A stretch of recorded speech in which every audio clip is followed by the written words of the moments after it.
देश की सारी राजनीतिक पार्टियां भेदभाव खत्म करने की बात कर रही हैं, लेकिन शिक्षा से भेदभाव कोई खत्म नहीं कर रहा है। किसान के बच्चे को अलग किताबें पढ़ा रहे हैं, कृषि मंत्री के बच्चों को अलग किताब पढ़ा रहे हैं, जनता के बच्चों को अलग किताबें पढ़ा रहे हैं, मंत्री संतरी के बच्चों को अलग किताबें पढ़ा रहे हैं, सेना में जनरल कर्नल के बेटे को अलग किताबें पढ़ा रहे हैं, सेना के सिपाही अलग स्कूल में पढ़ रहा है, अलग किताबें पढ़ रहे हैं। ये जो भेदभाव है, ये जो मजदूर के बच्चे को अलग किताब पढ़ा रहे हैं, फैक्ट्री मालिक के बच्चों को अलग किताब पढ़ा रहे हैं, ये जो शिक्षा की किताबों में भेदभाव है, जो महंगे प्राइवेट स्कूल हैं उनके बच्चों को अलग किताब पढ़ा रहे हैं, गवर्नमेंट स्कूलों के बच्चों को अलग किताब पढ़ा रहे हैं, उनका ड्रेस कोड अलग है, इनका ड्रेस कोड अलग है। ये जो भेदभाव है, हम इस भेदभाव के खिलाफ लड़ रहे हैं। ये भेदभाव समाप्त होना चाहिए। पूरे देश में एक देश एक शिक्षा बोर्ड, एक ड्रेस कोड, एक पाठ्यक्रम यानी एक सिलेबस पढ़ाया जाए। साथियों, जब पूरे देश में एक शिक्षा बोर्ड होगा तो जो मध्यम वर्गीय परिवार हैं, जिनकी आय बड़ी सीमित है, जो किसान मजदूर वर्ग है, जिनकी आय बड़ी सीमित है, जिनकी पहली लड़ाई 2 वक्त की रोटी का इंतजाम करना है, वे भी अपने बच्चों को पढ़ा पाएंगे। उन्हें अपने घर गिरवी नहीं रखने पड़ेंगे।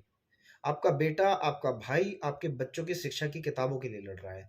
10,000 का किताबों का सेट आया, फिर उसके बाद आप ऊपर की तरफ देखते हैं तो उनसे भी जो महंगे स्कूल हैं उनकी किताबें अलग हैं और नीचे की तो हैं ही। यदि ये समान पाठ्यक्रम लागू हो जाता है तो शिक्षा की किताबों का भेदभाव खत्म हो जाएगा।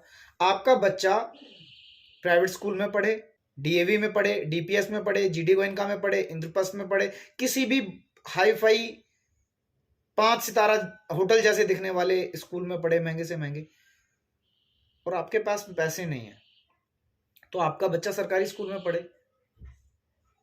लेकिन किताबें सेम पढ़े। हमारी लड़ाई आपके बच्चे की ड्रेस के साथ होने वाली भेदभाव के खिलाफ है। हमारी लड़ाई आपके बच्चों की शिक्षा की किताबों में जो भेदभाव है। मेरे पास पैसे नहीं है, मेरा भाई शहर में रहता है, उसके बच्चों को अलग किताबें पढ़ाई जा रही हैं। मैं गांव में रहता हूं, किसान हूं, मेरे बच्चों को अलग किताबें पढ़ाई जा रही हैं। ये इस भेदभाव के खिलाफ हमारी लड़ाई है और मैं निवेदन करता हूं आप सभी से, इस लड़ाई में हमारे साथ आइए। ये लड़ाई अन्याय के खिलाफ है। नेताजी 85 करोड़ लोगों को मुफ्त अनाज दे सकते हैं लेकिन समान शिक्षा नहीं दे सकते, क्योंकि शिक्षा सवाल पैदा करती है और नेताजी नहीं चाहते कि वो उनसे कोई सवाल करे। शिक्षा सवाल पैदा करती है। दोस्त, मैं आपको बताऊं, यदि एक देश एक पाठ्यक्रम लागू हो जाएगा तो हमें हर वर्ष किताबें खरीदने की जरूरत नहीं होगी। हम अपने बच्चे की नीचे वाली क्लास के बच्चों को अपनी किताबें डोनेट कर देंगे या एक सहयोग के रूप में दे देंगे, और जो हमारे बच्चे की ऊपर वाली क्लास का जो बच्चा है वो हमारे बच्चों को, और कितने यदि खरीदनी भी पड़े तो देखो, शिक्षा बेची नहीं जा सकती। शिक्षा की किताबें सरकारी मूल्य यानी शाही और कागज के मूल्य पर, छपाई के मूल्य पर उपलब्ध कराई जाए। शिक्षा इतनी महंगी करके और उसके बाद भी देश में रोजगार नहीं है, अचंभे की बात देखिए, उसके बावजूद भी देश में रोजगार नहीं है। तो इस अन्याय के खिलाफ मैं मानता हूं कि हमें अपने घरों से बाहर निकलकर लड़ना चाहिए।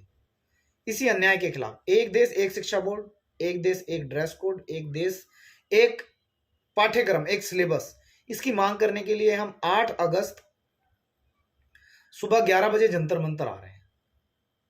आप भी आइए, हम मिलकर मोदी जी से मांग करेंगे कि आप शिक्षा की किताबों का जो ये भेदभाव है खत्म कर दीजिए। पूरे देश में एक पाठ्यक्रम पढ़ाइए, क्योंकि आप NEET, JEE Main, CAT, GATE, जितने भी कॉम्पिटिटिव एग्जाम है, जितनी भी प्रतियोगी परीक्षाएं हैं, सबका एग्जाम एक है।